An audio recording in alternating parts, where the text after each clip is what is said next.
Hello friends, जय जगन्नाथ। मु Poonam, welcome to my YouTube channel.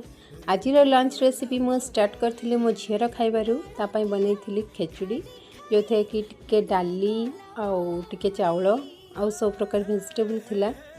सेटा बनै सारी देन आम पई खाया बनैथिली। मो झील कहला माँ मते बिरयानी खाया को इच्छा होची। बिरयानी आज तो मोर मंगलवार, बिना प्याज रसुण, तो बिना प्याज रसुण केमते बिरयानी हो। सो मु किछि भाबिली नुआ टाइप डिफरेंट ट्राई करी।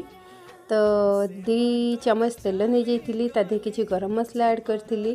देन किछि वेजिटेबल देइथिली। आपन पाखे जा वेजिटेबल थिबा आपन ऐड कर परिबे। मु देइछि आलू, गाजर, बीन्स आ मटर छुई।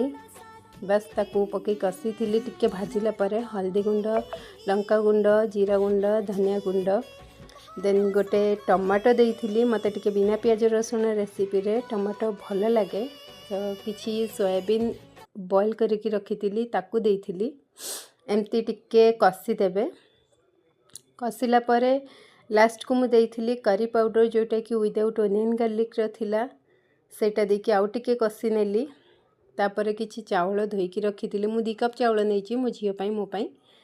आपनक दरकार अनुसार नहीं परिवे। से चावल को धोईकी मु ता धेरे पकेकी टिके घांटी थिली। एमती 5 मिनिट्स ताकू एमती भल कि घांटीबे, कसिबे। लास्ट को एमती देखा जिवो। देखंतु केत सुंदर देखा जाउची। ता धेरे जेति कि हमें चावल नहीं थिले तार डबल पानीटा नबा, जेमती से सबु किछि बुड़ी जिवो। से भली मु पानी नेछि। तो पानी नेला परे ता धे लास्ट को मु ऐड करथिली लूण। तो टिके फ्लेवर पाई मु देइथिली। बिरयानी रे जेमती मीठा अतर दियंती, मु ताकू 2 ड्रॉप देइथिली। एंड गरम मसला टिके लास्ट रे ऐड करथिली। मो पाखरे पुदीना नथिला, सो मु धनिया पत्र देइछि। पुदीना पत्र थिले आउ टिके बेस्ट लागि थांता। एमती सब किछि पकई सारी की प्रेशर ढांकना देकी मीडियम फ्लेम रे गोटे सीटी दे देबा। तापरे सीटी आसीबा भितरे मु कल सीटी तो खोलिया टाइम लागिवो। ता भितरे मो झियर खेचड़ीटा मु ताकू खुएई दिए। मो झियर खेचड़ी रे मु किछि तेल देई न थाए, सो ता देरे गोटे चम्मच मु गुआ घिया दिए। गुआ घिया देकी ता भितर मु ताकू खुएई देली सीटी खोलिबा भितर आराम से।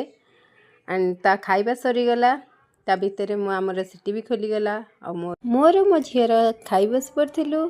तो आमे खाइथिलु खेचड़ी सहित दही, जेतु एटा मसला खेचड़ी, ता सहित दहीटा बहुत भल कॉम्बिनेशन लागिथिला। मो झियो तो ताकू बिरयानी ही कहूची, मु ताकू खेचड़ी कहूची। बट से बिरयानी कहूची।